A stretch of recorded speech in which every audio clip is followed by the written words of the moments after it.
Баршаға қайырлы күн. Бүгін сіздермен Сара, бүгін сіздермен осындай керемет дәмді витаминдерге бай болып шығатын салат жасайтын боламыз. Соңына дейін менімен бірге болып подписаться, қоңырауша батырмасын басып қойыңыздар. Алда менде көптеген рецептер болады. Ендеше бірге жасайық. 1 килограмм орам жапырақ, 2 сәбіз, 1 қызанақ және 3 дана сарымсақ, 2 дана осындай қияр қажет болады. Міне көрсетілген видеода көрсетілгендей алдымен осындай орам жапырақтарымызды көлемін шамамен осылай етіп турап шығатын боламыз. Өте майда қылып тураудың қажеті жоқ.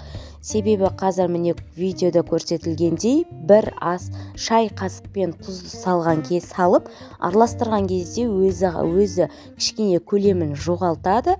Міне дәл осылай барлық жағына тигенше араластырып 20 минутқа тындырып қоямыз. Міндетті түрде осылай бетін жауды ұмытпаңыздар. Енді 20 минутымыз өткенше дәл осылай сарымсақтарымызды үккіштен өткізіп аламыз. Сіздерге қандай үккіш ыңғайлы қолдана берсеңіздер болады. Бастысы осы сәбізімізді майда үккішпен өткізгеніміз жөн болады. Міне осылай 2 сәбізімізді де үккішімізден өткізіп аламыз. Видео толықтай түсінікті болсын деп мен көп қысқартқаным жоқ, барынша ұзағымен түсіруге тырыстым. Міне бізде 20 минут уақыт өтті, біздің орам жапырақтарымыз осындай күйге енді. Ендігі кезекте біз үккіштен өткізілген сәбізімізбен сарымсақ саламыз. Енді кезекте қиярымызды осылай видеода көрсетілгендей ірілеу қылып турайтын боламыз. Қызанағымыздың ішіндегі суын алып тастап, осылай турап аламыз. Себебі біздің орам жапырағымыздың өзінің суы шығатын болады. Ал достар, өте керемет, оңай әрі витаминге бай, кез келген қонағыңызды ұялмастан шығарып салатын салатымыз осылай дайындалады.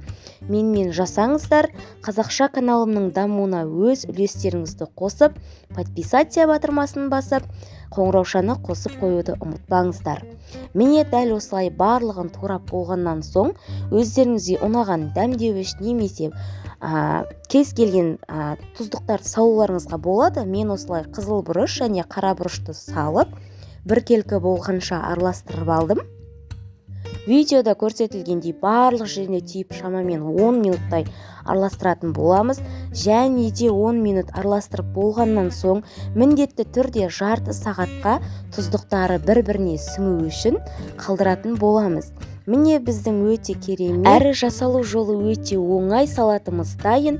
Күнделікті жасап берсеңіздер болады. Ендеше кездескенше.